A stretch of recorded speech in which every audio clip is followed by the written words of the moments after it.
கூட்டத்திலே பேசும்போது கூட அதை கொண்டு வருவதற்கு நிறைய தலைவர்கள் அழுத்தம் காட்டினார்கள். நிறைய தலைவர்கள் அதை வேண்டாம், இந்த நாடு ஏற்கனவே மதச்சார்பற்ற நாடுதான் என்றெல்லாம் பேசினார்கள். ஆனால் மிக தைரியத்தோடு நெஞ்சுரத்தோடு 42வது அமெண்ட்மெண்ட் என்று சொல்லக்கூடிய சட்ட திட்டத்தின் அடிப்படையிலே இந்த நாட்டை ஒரு மதச்சார்பற்ற நாடு, ஒரு சோசியலிச நாடு என்று கொண்டு வந்தவர் யார் தெரியுமா?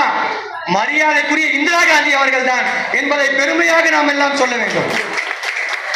மகளிர் தினத்திலே மகளிருக்கெல்லாம் எதற்கு அரசியல், மகளிருக்கெல்லாம் எதற்கு அரசியல், அவர்கள் அது போடுவதற்கு பெண்கள் போதும், அரசியலுக்கு பெண்கள் தேவையில்லை என்று சொன்ன காலத்திலே இன்றைக்கு வீர மங்கையாக இந்த நாட்டிற்கு ஒரு மதச்சார்பற்ற நாடு என்று சொல்லுவதற்கு பெருமைப்படுகிறோம் என்று சொன்னால், இந்த மதச்சார்பற்ற நாடு என்கின்ற அந்த டைட்டிலை அதிகாரப்பூர்வமாக ஆட்சிபூர்வமாக கொண்டு வந்தது அண்ணல் இந்திரா காந்தி அவர்கள் தான்.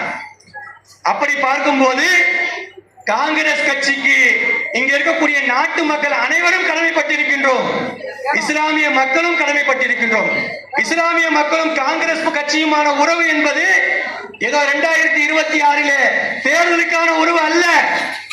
நீங்கள் சுதந்திர போராட்ட காலத்திலிருந்து இன்றைக்கு நாள் வரைக்கும் இஸ்லாமிய மக்கள் ஒரு கட்சியை ஆதரிப்பார்கள் என்று சொன்னால், இந்திய தேசம் முழுமைக்கும் ஆதரிக்கக்கூடிய ஒரு கட்சி அகில இந்திய காங்கிரஸ் கட்சி தான். அந்த காங்கிரஸ் கட்சியோடு இன்னைக்கு திராவிட முன்னேற்ற கழகத்துடைய மதசார்பற்ற முற்போக்கு கூட்டணியோடு சேர்ந்து எஸ்டிபிஐ கட்சியும் இன்றைக்கு கூட்டணியிலே சேர்ந்திருக்கின்றது என்கின்ற செய்தியை நாங்கள் பெருமையாக சொல்லிக் கொள்கின்றோம்.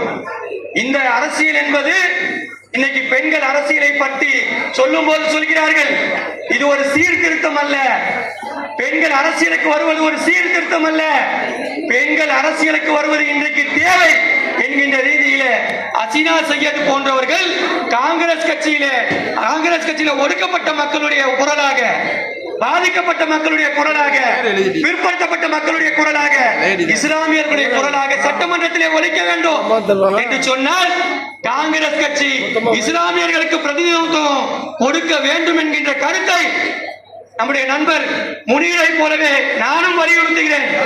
ஏனென்று சொன்னால், இந்த கட்சியிலே ஒரு பிரதிநிதித்துவத்தை கேட்டு வாங்குவதற்கு அனைத்து உரிமையும் உள்ள ஒரு சமூகம் இருக்கும் என்று சொன்னால் அது இஸ்லாமிய சமூகம் தான்.